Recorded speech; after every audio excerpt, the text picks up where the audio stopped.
मृत्यु के 24 घंटे बाद आत्मा वापस अपने घर क्यों आती है? वीडियो शुरू करें उससे पहले एक किस्सा सुन लीजिए। दरअसल किस्सा कहना ठीक नहीं होगा क्योंकि ये एक सच्ची घटना है जिसे आप सब गूगल या यूट्यूब पर सर्च कर सकते हैं। हरियाणा के पलवल में एक लड़का है, उम्र करीब 15 साल होगी उसकी। साल 2016 में जब वो महज 10 साल का था, तब एक दिन अपने पिता के साथ मोटरसाइकिल से अपनी बुआ के घर जा रहा था।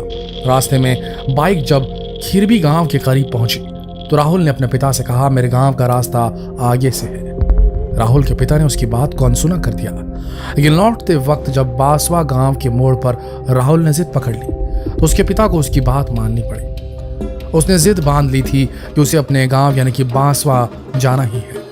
अब गौर से सुनिए क्या होता है। गांव की नहर के पास पहुंचते ही 10 साल का राहुल बाइक से नीचे उतर जाता है और दौड़ता हुआ गांव के घर में पहुंच जाता है। वहां करीब 45 साल की एक महिला थी, 3 बच्चे भी थे। बकौल राहुल वो महिला उसकी पत्नी थी और वो तीनों उसके बच्चे थे। राहुल ने बच्चों के नाम भी बता दिए। यह खबर गांव में आग की तरह फैल गई। मौके पर लोगों का हुजूम उमड़ पड़ा। अब राहुल ने लोगों की उस भीड़ में से भी कई लोगों को पहचान लिया, उनके नाम तक बता दिए।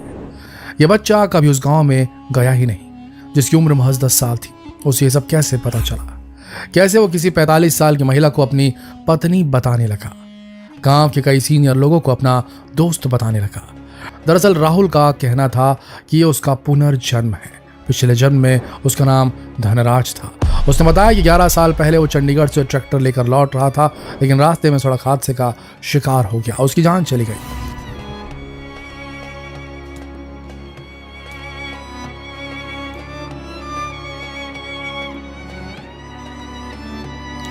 आज की तारीख में राहुल की वजह से 2 परिवारों के बीच अलग ही तरह का संबंध बन गया है। धनराज की पत्नी उसे वैसा ही सम्मान देती है जैसा अपने पति को देती थी। वो उसके सामने घूंघट करती है, उसके पैर छूती है, क्योंकि ये उसे लगता है कि राहुल उसके पति धनराज की तरह बात करता है। गांव में धनराज के दोस्त उसी गर्मजोशी से राहुल से मिलते हैं जैसे अपने दोस्त से मिला करते थे। सच में यकीन करना बामुश्किल है। साइंस की लैंग्वेज में तो यह नामुमकिन है क्योंकि आत्मा या पुनर्जन्म का कोई वैज्ञानिक आधार है ही नहीं। लेकिन राहुल से जुड़ा यह वाकया ये सवाल पूछने पर मजबूर कर देता है कि क्या मौत के बाद भी कोई जिंदगी होती है? आफ्टर लाइफ भी कुछ होता है क्या? या आत्मा या पुनर्जन्म जैसी भी कोई चीज इस दुनिया में एग्जिस्ट करती है भला? दोस्तों, ये कुछ ऐसे सवाल है जिनसे पर्दा उठना अब भी बाकी है। साइंस ने भले ही आज बेहिसाब तरक्की कर ली हो, लेकिन आफ्टर लाइफ यानी मौत के बाद क्या होता है, साइंस के लिए भी ये अब तक एक अनसुलझी पहेली ही है। लोगों के मन में अक्सर ये सारे सवाल उठते रहते हैं कि मरने के बाद आत्मा का क्या होता है, कितने दिन तक वो अपने घर में ही रहती है, 24 घंटे के बाद आत्मा वापस अपने घर क्यों आती है, फिर उसके बाद कहाँ जाती है। दोस्तों, जो साइंस ये कहता है कि मौत के बाद जीन्स भी कुछ वक्त में खत्म हो जाते हैं, वही साइंस ये भी दावा करता है कि एक चीज ऐसी है जो कभी नष्ट नहीं होती, यानी आपकी ऊर्जा, एनर्जी। ये थर्मोडायनामिक्स का पहला नियम भी है कि energy can neither be created not destroyed. कि एनर्जी कभी खत्म नहीं होती, ये सिर्फ ट्रांसफॉर्म होती है one form to other form, स्थानांतरित होती है एक से दूसरी एनर्जी में, कन्वर्ट हो जाती है।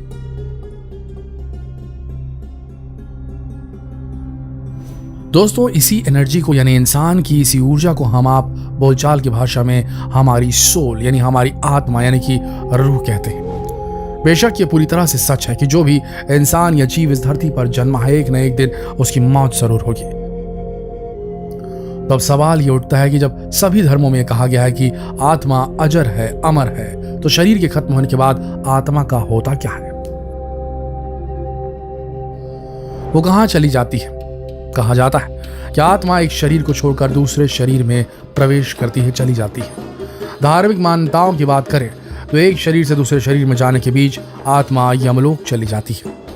गरुड़ पुराण में मौत के बाद आत्मा के साथ होने वाले व्यवहार की क्या व्याख्या है वो भी जान लीजिए। हिंदू धर्म के अनुसार, गरुड़ पुराण के अनुसार, जब आत्मा शरीर छोड़ती है तो उसे 2 यमदूत लेने आते हैं। इंसान अपने जीवन में जैसे कर्म करता है, यमदूत उसे उसके मुताबिक ही अपने साथ ले जाते हैं। अगर मरने वाला अच्छा आदमी था, सज्जन था या वो पुण्य आत्मा है तो उसके प्राण निकालने में कोई पीड़ा नहीं होती, लेकिन अगर वो दुराचारी या पापी हो तो उसे पीड़ा सहनी पड़ती है। गरुड़ पुराण में यह उल्लेख भी मिलता है कि मौत के बाद आत्मा को यमदूत केवल 24 घंटों के लिए ही अपने साथ ले जाते हैं और इन 24 घंटों के दौरान आत्मा को दिखाया जाता है कि उसने मृत्युलोक यानी कि धरती पर कितने पाप और कितने पुण्य किए। इसके बाद आत्मा को फिर उसी घर में छोड़ दिया जाता है जहां उसने शरीर का त्याग किया था। इसके बाद आत्मा 12 दिन तक वहीं रहती है और 12 दिन बाद वो फिर यमलोक की यात्रा पर निकल जाती है। शायद यही वो वजह है जिसके कारण 12 दिन तक मरने वाले इंसान का श्राद्ध कर्म चलता रहता है और 13वीं की पूजा के बाद घर में हो रहे सारे कार्यक्रम खत्म हो जाते हैं। जिस राहुल का जिक्र हमने शुरुआत में किया था, उससे भी जब मीडिया वालों ने सवाल किया कि मरने के बाद तुम्हारा क्या हुआ, तुम कहाँ थे, तो जानते हैं उसने क्या जवाब दिया। राहुल का कहना था कि 12 दिनों तक तो वो अपने घर में ही था, वो सबको देख रहा था लेकिन उसे कोई नहीं देख रहा था। 12 दिनों तक वो अपने घर की छत और उससे सटे नीम के पेड़ पर बैठा रहा था। वो सब कुछ देख पा रहा था कि कौन कौन उसके घर आ रहा है, कौन कौन बाहर जा रहा है। उसका ये भी कहना था कि 13वीं के बाद कोई अदृश्य शक्ति उसे अपने साथ ले गई, ऐसी जगह जहां कई और मरे हुए लोग एक साथ रह रहे थे। दोस्तों, गरुड़ पुराण बताता है कि जब कौवे जैसे काले बड़े दांतों वाले और गुस्से से लाल आंखों वाले यम के दूत जब मरने वाले इंसान के करीब आते हैं तो इंसान डर के मारे बहुत घबरा जाता है। वो सांसारिक मोहमाया में इतना ज्यादा उलझा होता है कि अपना शरीर ही नहीं छोड़ना चाहता और तब यमदूत उसे पकड़कर जबरदस्ती उसके शरीर से बाहर निकालते हैं। गरुड़ पुराण में यह भी उल्लेख मिलता है कि मौत के बाद जब आत्मा शरीर से बाहर निकल जाती तब वो अपने शरीर को नीचे पड़े देख सकती है। बहुत सी आत्माओं को अपने शरीर से इतना अधिक मोह होता है कि वो वापस उसमें प्रवेश करने की कोशिश करती है, हालांकि वो इसमें सफल नहीं हो पाती और फिर वो जोर जोर से रोने बिलखने भी लगती है। हालांकि ये कितना सही है इसके बारे में तो साफ साफ कोई नहीं बता सकता। हाँ, इतना जरूर है कि हम अच्छा या बुरा जो करते हैं उसका हमें वैसा ही फल मिलता है और इस बात को हम में से ज्यादातर लोगों ने जरूर महसूस भी किया होगा। वैसे मौत के बाद हमारा क्या होगा, हमारी आत्माएं कहाँ जाएंगी, ये तय करना तो हमारे बस में नहीं। हाँ, हम इतना जरूर कह सकते हैं कि जीते जी किसी को तकलीफ न पहुंचाए, जितना हो सके जरूरतमंदों की मदद करें। वैसे आप आत्मा के इस कॉन्सेप्ट को लेकर क्या सोचते हैं, हमें कमेंट करके जरूर बताइएगा। राहुल की कहानी के बारे में आपकी क्या राय है, हमसे जरूर साझा करिएगा। उम्मीद करते हैं कि आपको मौत के बाद आत्मा से जुड़े अपने ज्यादातर सवालों का जवाब मिल गया होगा।